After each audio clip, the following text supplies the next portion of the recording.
On the subway, Dr. Henry is impressing a lady with his amazing powers of observation. When he's about to get a date, a second train appears on the rails and crashes into his, causing a horrific accident. All the passengers are severely wounded or dead, and Henry is impaled on a metal rod. He tries to reach for his fallen pocket watch, but at that moment he dies. His story started 200 years ago. Henry worked as a doctor for a slave ship and already had the watch. The black man had a slight fever and Henry was sure he only needed to rest. However, the owners were afraid the man had cholera and wanted to throw him overboard. Henry tried to defend the slave, so the owners shot him and threw his body into the sea. Something happened that night that kept him alive, and now Henry is immortal. Whenever Henry dies, his body appears naked in the water, which is happening now after the train crash. Everyone in the park stares at him and the cops arrest him for exposure.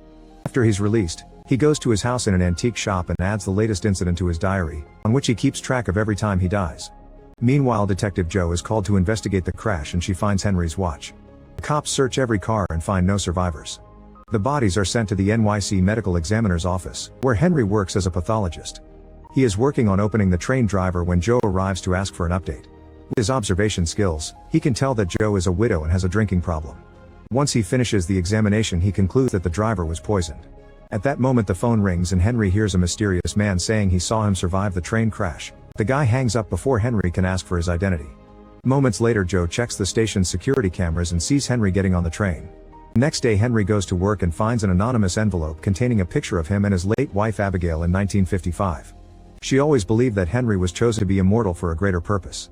The envelope also has a newspaper covering the subway disaster and a note, so Henry concludes that the mysterious caller caused the accident to prove he's immortal.